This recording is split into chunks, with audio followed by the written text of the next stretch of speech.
Singapura sedang menyediakan lebih banyak sumber untuk mereka yang kurang bernasib baik supaya setiap orang mempunyai akses kepada peluang sepanjang hidup mereka. Semasa ucapan Presiden Halimah Yacob di pembukaan sesi kedua Parlimen ke-14, beliau berkata meritokrasi perlu diperluaskan dan lebih terbuka. Bagi meritokrasi menjadi lebih terbuka dan inklusif, pertama sekali adalah untuk meluaskan definisi kejayaan. Ini bermakna mempelbagaikan laluan pendidikan untuk mengiktiraf kekuatan, minat dan keperluan pembelajaran yang berbeza-beza. Ini dilakukan melalui pengumpulan berdasarkan subjek atau SBB di sekolah dan lebih banyak laluan masuk ke sekolah serta institut pengajian tinggi. Singapura juga sedang membantu para pelajar dan pekerja untuk bersiap sedia bagi masa depan melalui usaha meningkatkan kemahiran sepanjang hayat dan menimba semula kemahiran. Ada juga kerjasama dengan industri untuk menyelaraskan keperluan perniagaan dan kemahiran pekerja serta mengurangkan kos bagi peluang latihan.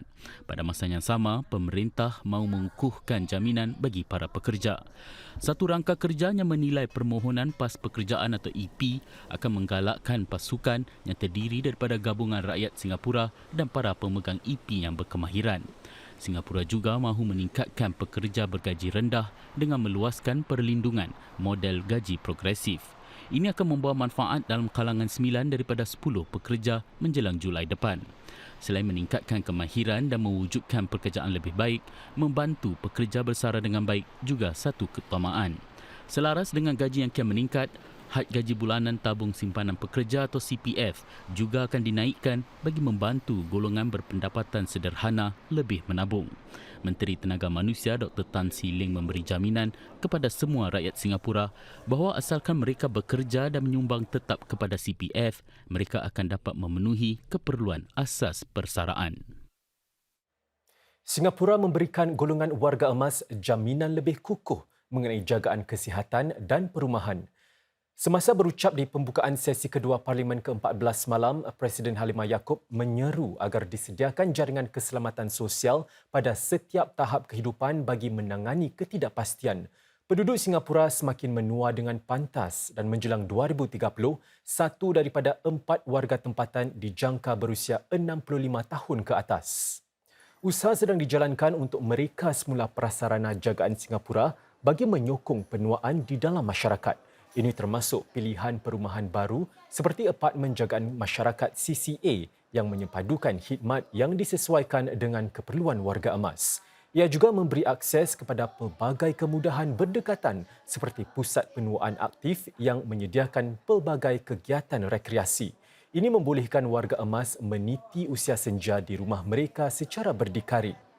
Pada masa yang sama, pemerintah akan sediakan sokongan tambahan untuk rawatan paliatif.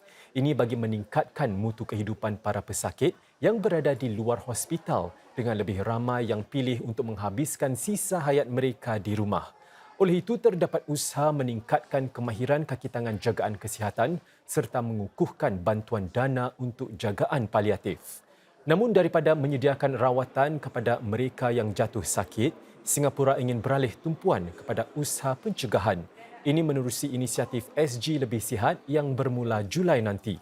Warga berusia 60 tahun ke atas boleh mendaftar di klinik keluarga atau GP. Mereka akan mendapat pemeriksaan kesihatan yang kerap secara percuma serta suntikan vaksin yang disarankan. Lebih 700 klinik GP telah menyertai program tersebut. Sementara itu, Perdana Menteri Lee Hsien Loong berkata Singapura mesti merancang bagi masa depan dan generasi-generasi akan datang. Ini meskipun negara sedang memberi tumpuan kepada usaha mengemudi sekitaran sedia ada yang tidak menentu.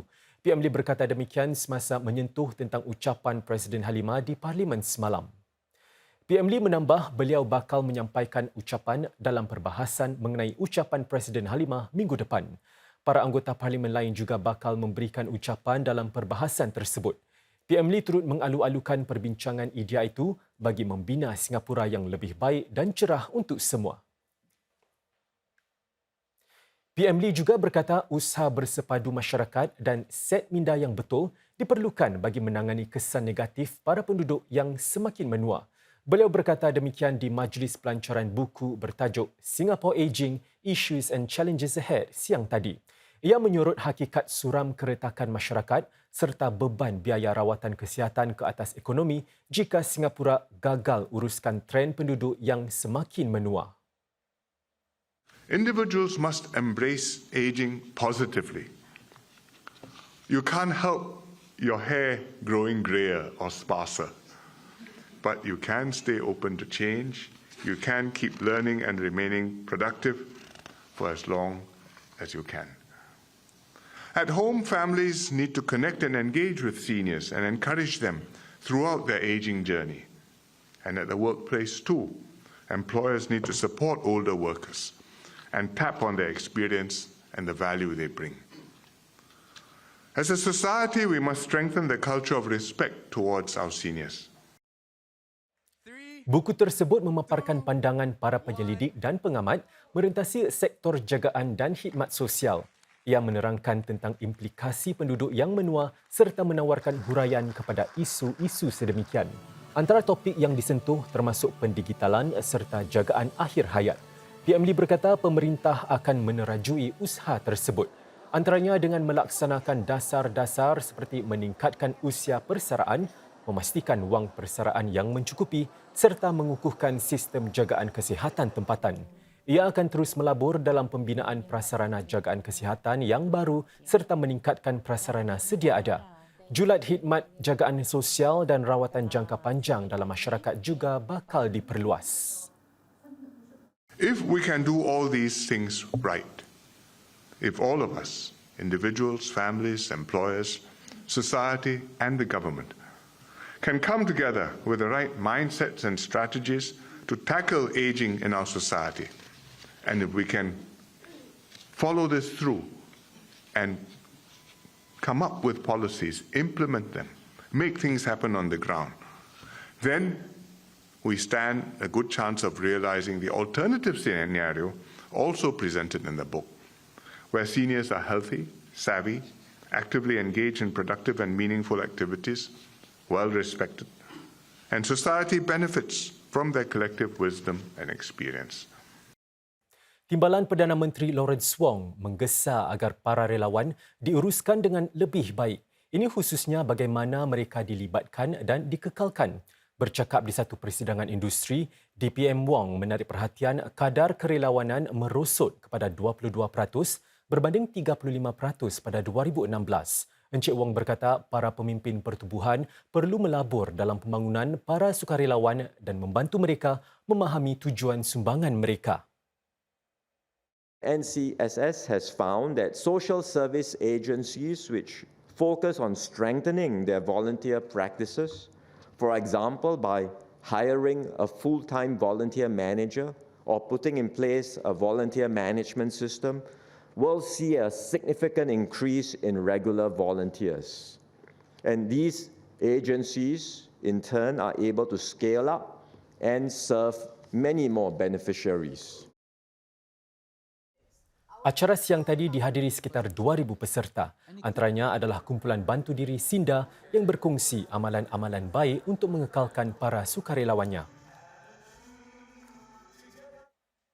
Projek-projek penyelidikan dalam bidang jagaan kesihatan mungkin dapat direalisasikan dengan sokongan dana $8 juta. Ini bermakna khidmat jagaan lebih baik boleh ditawarkan kepada pesakit yang sedang huraian yang praktikal dicipta dengan lebih pantas. Dana itu disediakan di bawah satu kerjasama antara kelompok jagaan kesihatan SingHealth dengan agensi penyelidikan A-Star.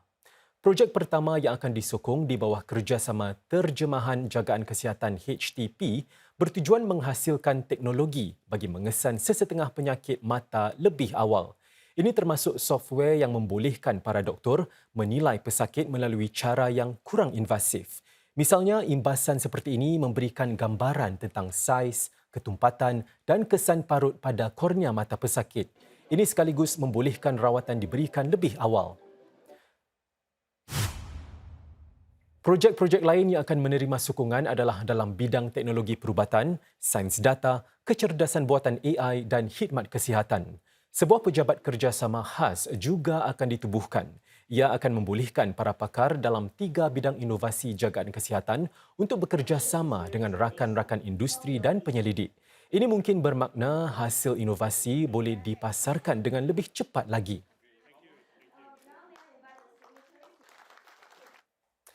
Saudara, pernahkah anda dengar tentang saffron yang ditanam di Singapura?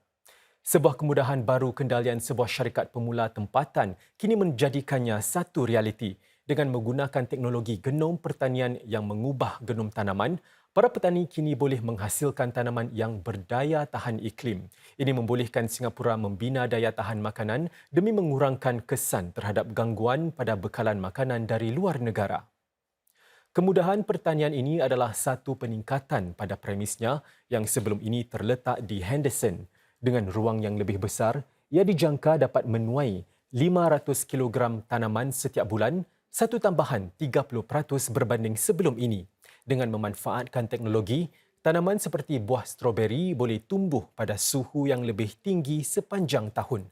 Ladang itu juga akan dijadikan sebagai sebuah hak penyelidikan, membolehkan pasukan syarikat itu mengubah genom tanaman untuk mengatasi perubahan iklim. Syarikat itu juga telah memeterai perjanjian dengan ladang-ladang di Malaysia dan Thailand. Di bawah perjanjian itu, para petani serantau yang terjejas akibat perubahan iklim boleh mendapatkan akses kepada teknologi berkenaan.